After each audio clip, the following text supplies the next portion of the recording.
premièrement, qu'on voit, pensée de Jacques, nous dit, notre religion est d'être pur. Et après cela, on ira nourrir les pauvres. On ira guérir les malades. Être pur, c'est d'être dans un état où que je peux donner la pureté. Et cette pureté-là va changer les cœurs. Ça va les nourrir. On parle de guérison de cœur. On parle de libérer les captifs, c'est pauvres aussi. Ce n'est pas une dimension humaine. C'est une dimension spirituelle qu'on nous parle.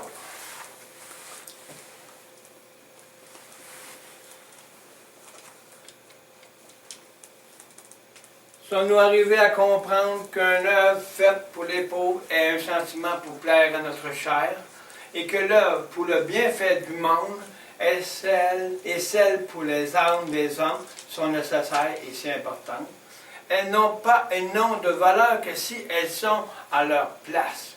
En elles-mêmes, œuvres mortes, elles ne sont rien à comparaison de ce qui est fait dans le Seigneur et pour le Seigneur.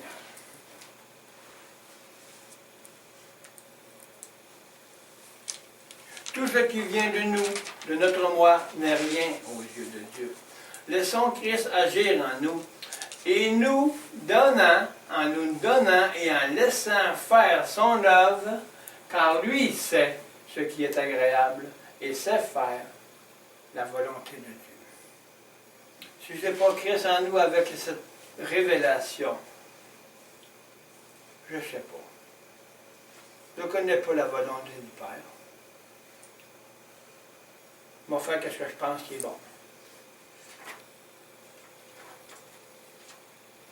Mais si je suis conduit par le Saint-Esprit, l'Esprit en moi va être en position d'entendre aujourd'hui dans ton cours. OK, Seigneur.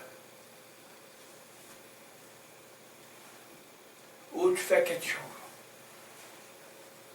Tu t'engages à faire les choses.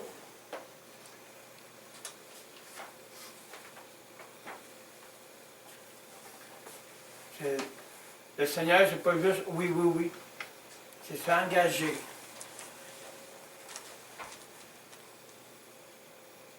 À qu'est-ce qu'on désire que le Seigneur a mis dans nos cœurs. On s'engage.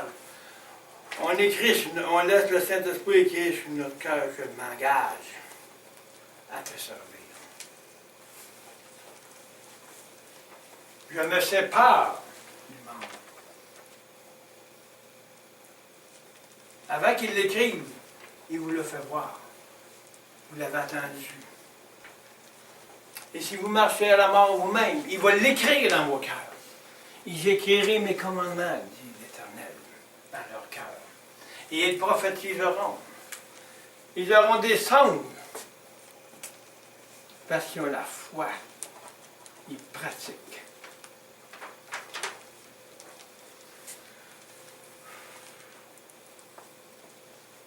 Le Seigneur nous fait reconnaître en nous, ouvrant les yeux, l'importance de sa valeur à lui et non la nôtre. Quelle valeur qu'on a, nous?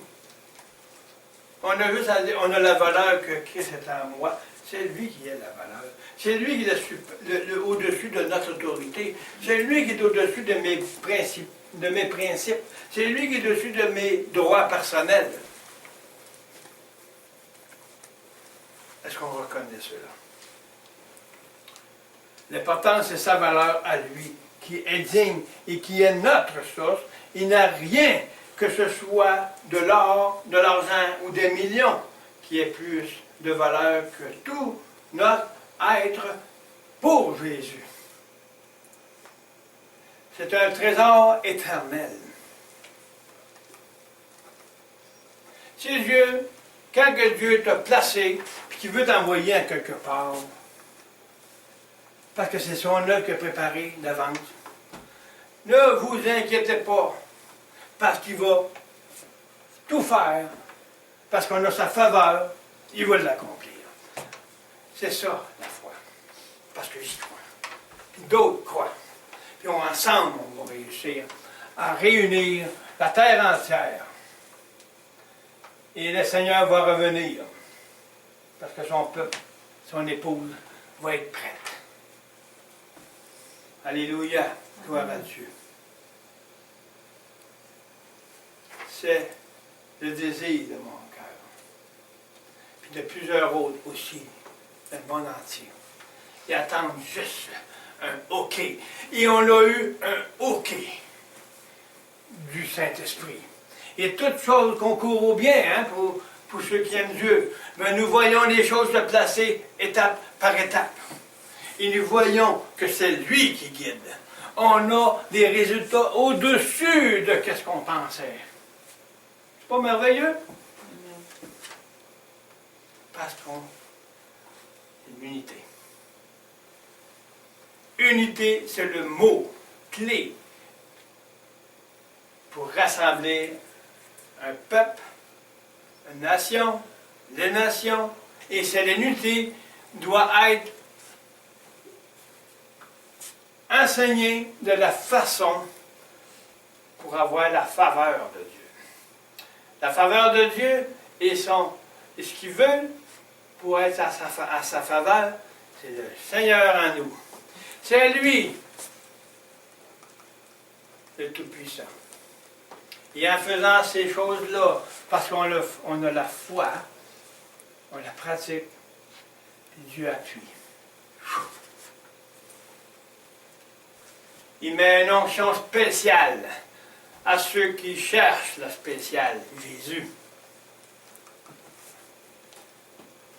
Le papa est là, puis il se réjouit. J'ai dit, le Saint-Esprit m'a parlé, il a dit, dis cela. Jésus est fier de nous. Ils se réjouissent dans les cieux. Les anges chantent. Ils sont pour nous.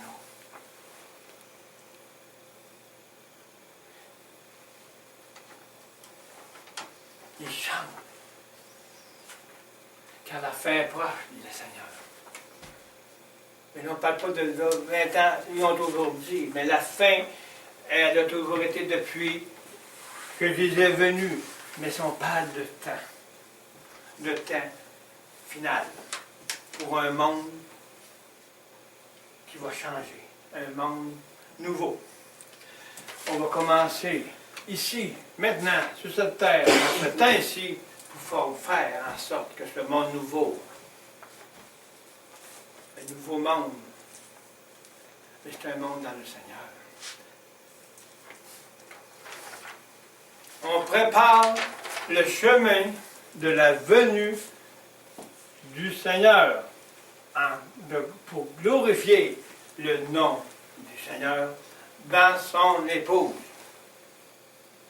Jean-Baptiste il a préparé le chemin pour sa venue, pour nous mourir sur la croix. Maintenant, on ne prépare pas le chemin pour mourir. On le prépare, le chemin, pour qu'il vienne en gloire, pour venir nous chercher, pour être avec lui pour l'éternité. C'est tout différent. Il faut préparer le chemin. Et là, le temps est rendu. C'est une conviction du Saint-Esprit que je vous dis là. Ça ne vient pas de moi.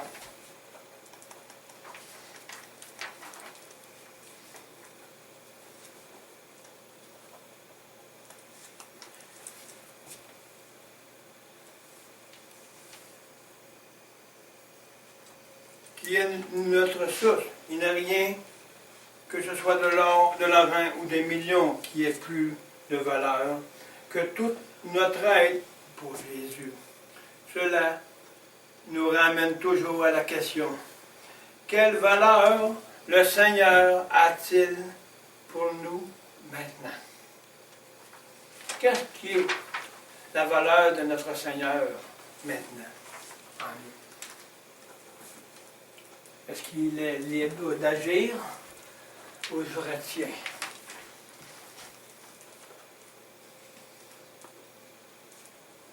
qu'est-ce qui retient le Seigneur de revenir? C'est nous. Parce que le Seigneur, le Père, veut voir le Fils, son épouse, à son Fils, préparé dans une pureté mesurée par le Fils en nous. Et quand cette mesure sera, il viendra.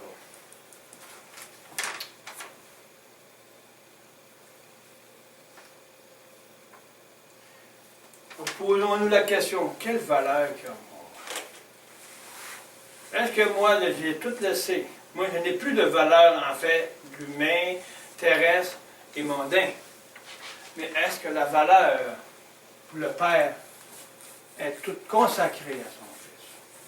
Ma valeur à moi, c'est le Seigneur. Est-ce que c'est tout cela qu'on revoit? Ou sont mais des valeurs, moi? Je n'ai plus de valeur parce que je suis mort. Mais quand le Seigneur sera-t-il précieux? Quand le Seigneur sera-t-il le plus précieux de toutes choses, de tout ce que nous possédons? Nous voyons que quand nous reconnaîtrons que Christ a une valeur incommensurable, suprême, au-dessus de tout ce qui appartient au monde et aux choses du monde, à ce moment-là, nous abandonnerons à Dieu. Pour déposer sous ses pieds tout ce qui a été, tout ce qui est de notre passé, de notre moi, enfin, tout ce qui est à de plus cher. C'est du gaspillage pour le monde, mais c'est aux yeux du Seigneur une satisfaction éternelle. Croyons en Jésus qui croit en nous. Jésus a pratiqué la foi, il a cru en nous, il est mort pour nous, il a pratiqué la foi.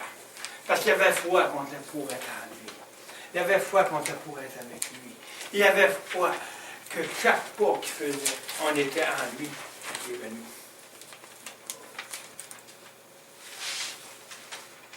Est-ce que nous croyons en lui pour pratiquer? Lui, il l'a fait. Il a marché là.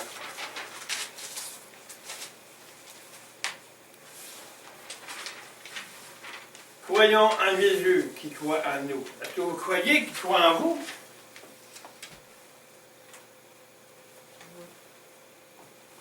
Il croit en vous parce qu'il est mort pour vous.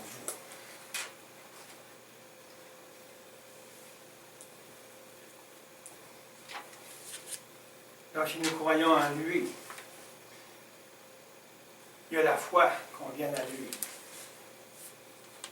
pour qu'on nous donne notre vie.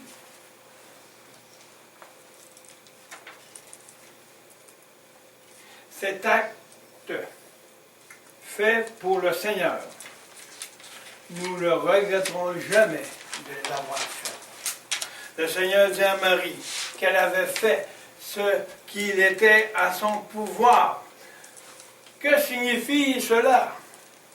Cela signifie qu'elle a tout donné et qu'elle n'a aucune réserve pour l'avenir. Wow, hein? Tout m'importe, moi, là. Maintenant, aujourd'hui, à l'heure même, moi, qui m'importe là, présentement, c'est de vous donner la parole de sagesse, de vous donner ce que le Saint-Esprit m'a révélé pour vous le donner. C'est cela qui m'importe là. Demain ou dans 1 heure, je ne sais pas ce que je vais être. Mais maintenant, là que je suis, c'est là que Dieu te veut.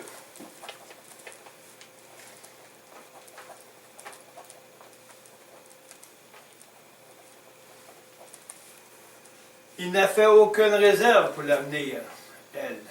Elle a répandu sur lui tout ce qu'elle avait. Cependant, au matin de la résurrection, elle n'eut aucune raison de regretter. C'est là qu'on revient encore. Tu es loin d'avance. Je vais lui donner ma vie. Et on ne regrettera pas quand le Saint-Esprit réveillera. Elle n'a pas eu de regret parce qu'elle était convaincue qu'elle avait fait le bon choix.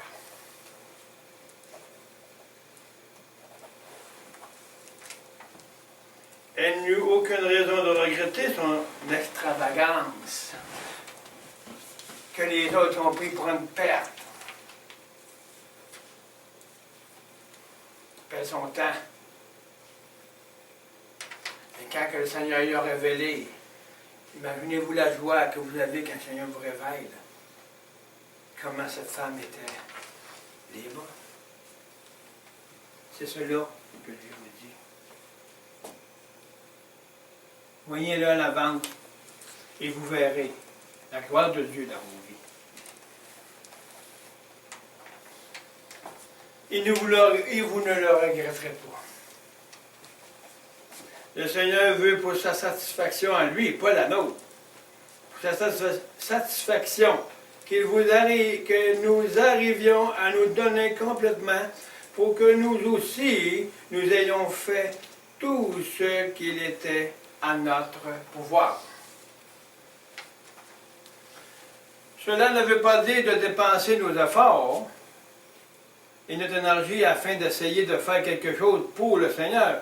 Ce n'est pas cela que nous parlons. Ce qu'il veut, c'est que nous soyons à lui complètement, c'est-à-dire déposer au pied de la croix tout ce qui est de notre ancienne vie, pour que lui en prenne la place en nous et nous conduise selon son bon plaisir. Et non notre plaisir. Et non pour faire des choses pour faire plaire aux hommes. Faisons les choses pour plaire à Dieu. Les hommes penseront que c'est ce qu'ils voudront. Le monde penseront que ce qu'ils voudront. Mais le monde céleste, il est plus grand que celui de la terre terrestre. Le monde, c'est le céleste qui nous importe. C'est la vie nouvelle. Considérons ici que Marie avait oint à l'avance pour ce qui est de nous. Voyons-le avant son retour, qui est le jour du commandement du Fils de Dieu. Oui, ce jour-là, nous répandrons notre tout sur lui. C'est qu'est-ce qui se passe. Le jour est venu. Ce qui est le plus précieux pour lui, c'est que nous le voyons maintenant. Abandonnons-nous tout à ses pieds. On parle du monde entier, de toutes les nations. Abandonnons-nous tous à ses pieds, pas d'un parfum matériel, mais avec quelque chose qui vient de notre cœur. Laissons vivre Christ en nous. Vivre libre et d'agir. Laissez vivre Christ en nous. Libre. Que Christ en nous soit libre. Qu'il soit libre aussi d'agir.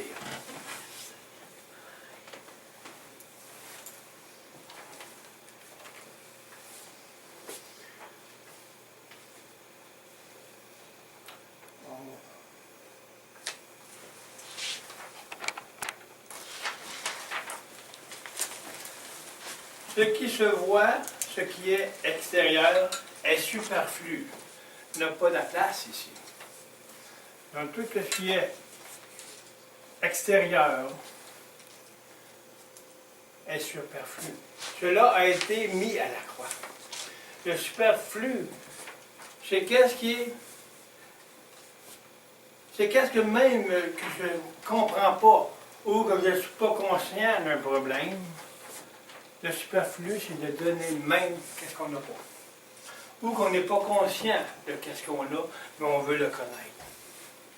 En le donnant au Seigneur, le Seigneur va pouvoir faire, lui, ce qu'il a besoin pour le faire transformer à sa façon et à son temps et ce qu'il veut bien, lui, pour le moment. Parce que nous-mêmes, nous ne savons pas ce qu'il veut changer, premièrement. Oui, on donne tout, on voudrait qu'il change ci, qu'il change cela. Mais il faut voir une chose, que le Saint-Esprit, lui, veut changer peut-être entre les, pas ceci ni cela, mais ça. Que tu n'es même pas consciente encore. Mais qu'est-ce qui est le désir de Dieu? C'est ce que tu donnes tout, pour le laisser agir en tout. Au-dessus de toutes tes principautés à toi, et tous tes droits, afin de tout donner du point d'obstacle. Là, ceci, cela est tout donné, et le superflu qui va revenir, qui est là, que je ne suis même pas conscient, mais il est dans notre âme, mais qu'est-ce qui m'empêche d'être révélé dans le nouveau, dans la nouvelle que je pense, moi, qu'il faut que ça me prend ça, il faut que je sois révélé là, ça prend une révélation. Ça n'arrivera pas parce que c'est pas ça que Dieu veut que tu enlèves en premier. Lui, il le sait. Il travaille tout, le Seigneur, à la façon qu'il veut bien. Je n'ai pas à lui donner d'ordre. Il me connaît bien plus que je me connais.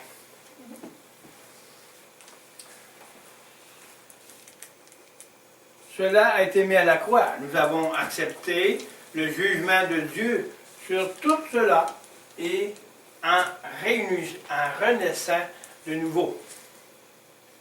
Par notre expérience, l'œuvre du nettoyage, à ce qui concerne et qui est de l'âme, notre moi, maintenant nous demande de donner ce qui représente ce vase charnel-là, que nous ne voudrions pas et n'oserons pas briser, et de lui apporter, il vient de notre cœur, du plus profond de notre être. Notre être est tellement profond dans notre esprit qu'on ne peut pas avoir la mémoire de tout ce qu'on est. Mais le Saint-Esprit fait en sorte de faire découvrir ce qui est dans notre mémoire, dans notre subconscient, afin de les amener à la lumière, afin que on prenne conscience de ce qui est et ce qu'il veut. Et c'est là que lui nous donnons, parce qu'il veut le mettre à la lumière, afin qu'on puisse lui donner pour la transformation de ce fait.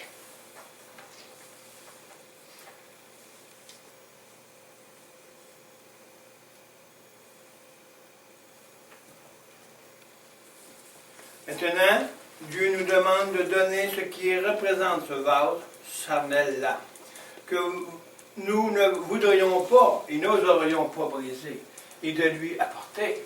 Il vient de notre cœur, de plus profond de notre être.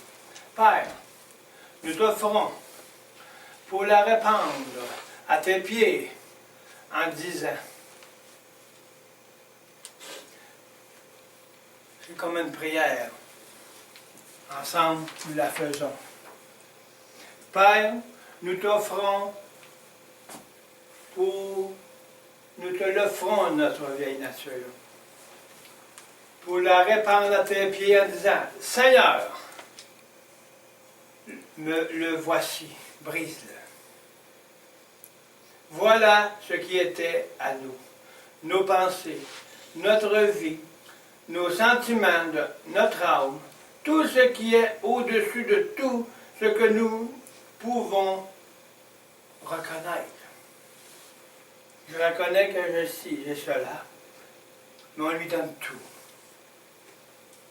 Sans se soucier de quoi que ce soit, je lui donne tout.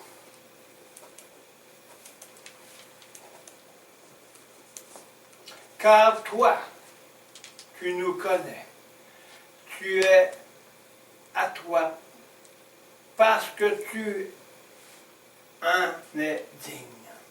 Et le Seigneur reçoit ce qu'il désirait. puisse-t-il recevoir une telle onction de nous maintenant, aujourd'hui. On l'a ointu aujourd'hui.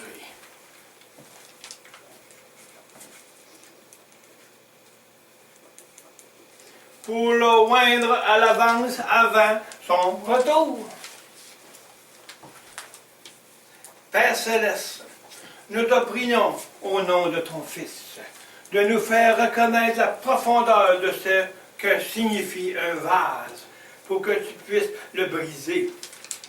Fais que nous acceptions de le répandre à tes pieds maintenant pour que Christ puisse accomplir son œuvre en nous. Amen et gloire à Dieu. Nous te rendons grâce de tes bénédictions et de tes révélations, que Christ puisse se manifester en nous. Victoire de Jésus, tout entier sur l'âme. En ce qui concerne l'âme, notre moi, qu'est-ce que l'âme? C'est un ensemble de sentiments, d'intelligence, volonté. C'est un principe de vie morale, mentale et psychique. C'est le moi. Amen. Ce qui signifie faire mourir le moi. Ce que signifie mourir. Et qu'est-ce que ça signifie faire mourir le moi?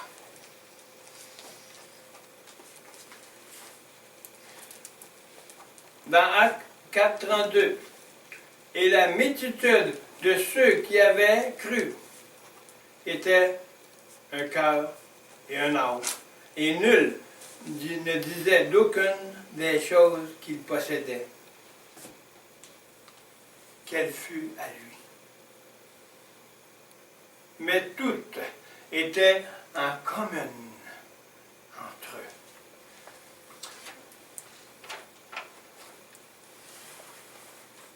Comment pouvons-nous prendre cet exemple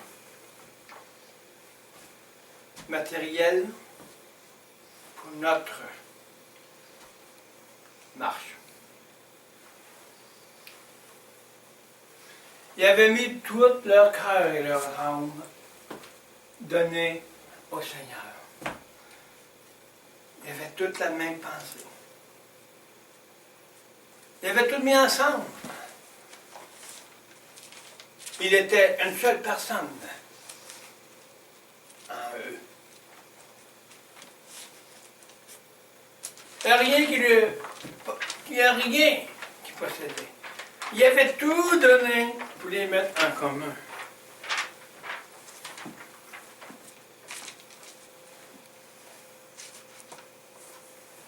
Tout était commun entre eux.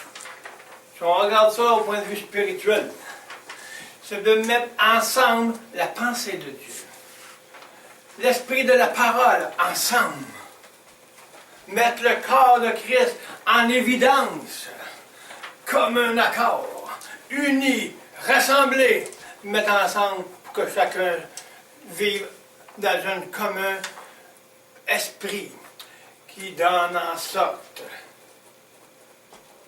tout ce qu'il possédait. Il l'avait donné au Seigneur. Il n'y avait plus rien qui nous appartenait. Et pour nous, spirituellement, il n'y a plus rien qui nous appartient. Elle appartient à Dieu. La parole de Dieu, ce n'est pas juste une parole. Dieu nous donne des exemples physiques et matériels pour qu'on puisse laisser le Saint-Esprit nous enseigner. Il dit les choses que Jésus disait pour nous faire comprendre, pour mettre ça en union, pour voir qu'est-ce que le Saint-Esprit veut bien dire, ça. Là, on dit, il faut tout vendre nos biens, puis les mettre tout ensemble, puis les ci, puis les ça. Ça serait préférable. Mais on parle ici de l'âme, de la pensée, de l'intelligence. Et quand nous pourrons s'unir dans cette façon commune, parce qu'on a donné nos vies, c'est seulement le Fils de Dieu en nous qui pense comme le Père, parce que le Saint-Esprit va unir nos âmes en lui. Ce n'est plus nous, c'est Christ en nous. Et si Christ vit en nous, avec un abandon total, nous allons tous penser de la même chose parce qu'on a tous le même esprit. En Jésus-Christ, il y a une seule parole. Elle dit cela. Pourquoi? Se diviser entre nous. Pourquoi? Parce qu'on est divisé avec Christ. On croit que Christ est comme ça, l'autre est comme ci, Christ est ici, l'autre est là. Christ n'est pas comme ça, il est uni. C'est pour ça que le titre de la vie, le titre qui est là aujourd'hui, c'est rassemblement, unité.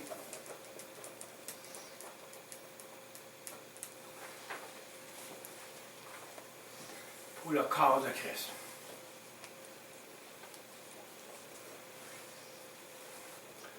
Étant en Jésus par son sang, il faut croire qu'il est mort pour laver nos péchés, qu'il a crucifié notre âme humaine terrestre sur la croix, afin de la faire mourir. Il peut aussi renouveler en nous sa vie d'âme céleste. Wow! Dieu, c'est pas... Seigneur, c'est pas un robot. Il y a un âme, il y a des sentiments, il y a des émotions ici. Mais c'est les sentiments que Christ avait pour nous dire. Ayez les sentiments de Christ. Ayez le même caractère. On parle de l'image de Dieu. C'est chose. Si on parle de l'image de Dieu, donc nous ne vivons plus. Donc nous pouvons vivre ensemble, en commun accord. Et tout mettre notre mesure ensemble pour grandir dans le nom du Seigneur. Ce n'est pas au nom d'un homme. Et moi, l'homme.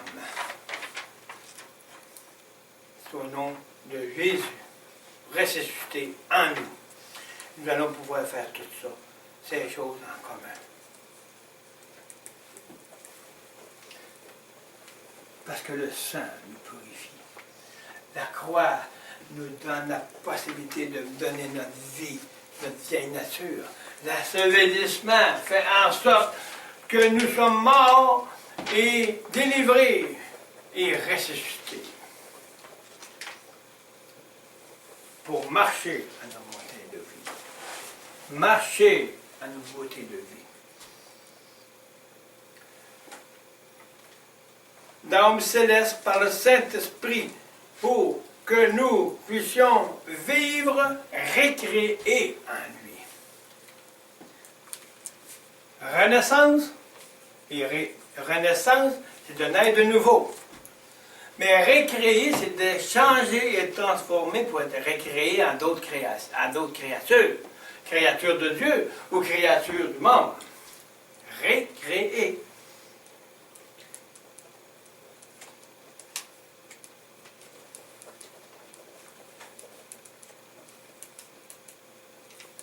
En lui. Et d'être, Éphésiens 4, 23, et d'être renouvelé dans l'esprit de votre entendement, et d'avoir revêtu le nouvel homme, créé selon Dieu, en justice et sainteté de la vérité. On ne peut pas se récréer nous-mêmes. Le vieil homme ne s'améliore pas. On va juste l'améliorer. Mais pour Dieu, ce n'est pas la signification d'un nouvel homme. Aujourd'hui, on a toutes sortes d'esprits qui se promènent, un renouveau, un revivement, un ravissement. C'est pas ça. Il faut que tu meurs pour vivre. 1 Corinthiens 2, 11 et 12.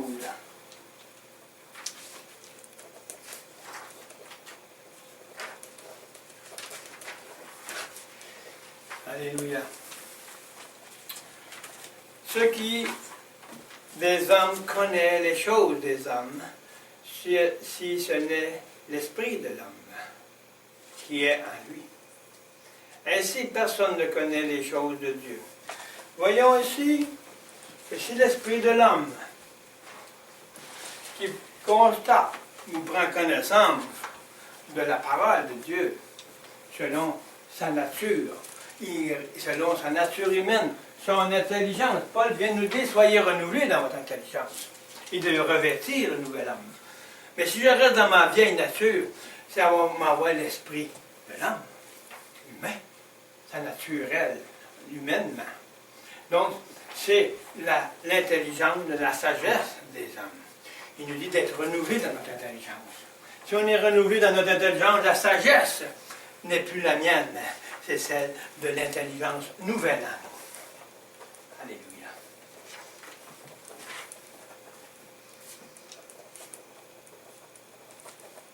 Donc l'esprit de l'homme intelligent, la sagesse des hommes ne peut pas comprendre la nature de Dieu.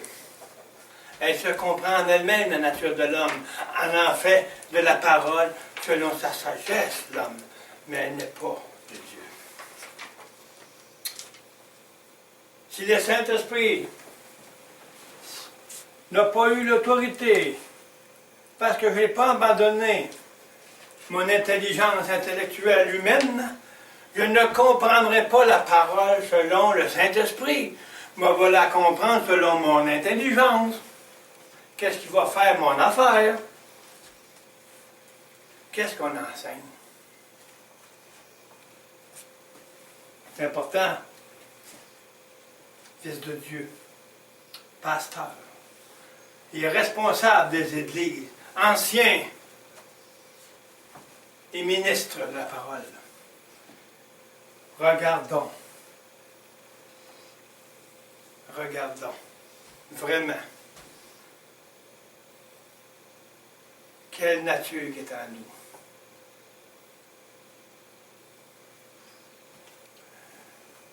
Réelle. On l'a, la nature de Dieu en nous. Il ne faut pas oublier que Jésus a fait en sorte, quand il est mort sur la croix, il savait tous ceux, et avant la fondation du monde, qui sont son épouse. Aujourd'hui est le temps de renouveler. Aujourd'hui est le temps d'enseigner la réalité de ce qui est en nous. Et d'en prendre conscience, afin qu'on puisse être joyeux de ce qui est en nous, puis pas être triste parce qu'on ne le connaît pas, parce qu'on n'a pas eu ces enseignements profonds. On s'est occupé des choses. Dieu a préparé un chemin pour aujourd'hui. Maintenant que le chemin est ouvert, il rouvre la porte. Et que les fils de Dieu, déjà qui sont prêts, qui vivent cette dimension de la parole de Dieu en eux, ils s'enlèvent maintenant. Et on va les donner la nourriture à ceux qui ont besoin, qui ont faim et soif. Parce qu'ils l'ont en eux. Tous ceux qui ont cru ont en eux les héritages du Fils.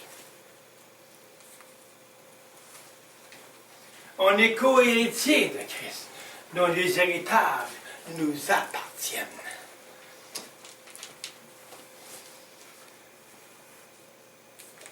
Mais nous, qui avons reçu, non l'Esprit du monde, ça c'est 12, ça c'est écrit dans Corinthiens 12. 2, 12.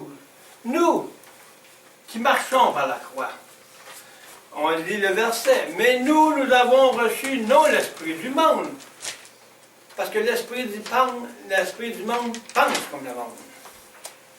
Ils ne connaissent pas les choses vivantes, parce qu'ils n'ont pas été renouvelés. Ils n'ont pas été révélés.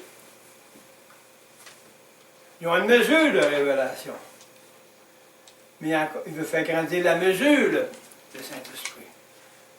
Et pour ça, mais ça prend des hommes qui l'ont eu, la mesure.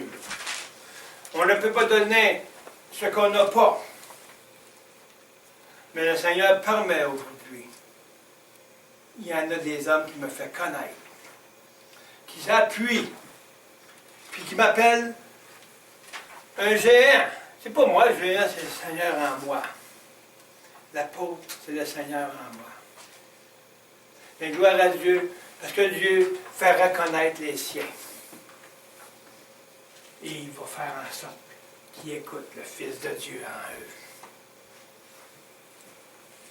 Parce qu'ils connaissent l'Esprit de Dieu. Mais l'Esprit qui est de Dieu, afin que nous connaissions les choses que nous ont été librement données par Dieu. Donc, si on leur a été donné librement de Dieu,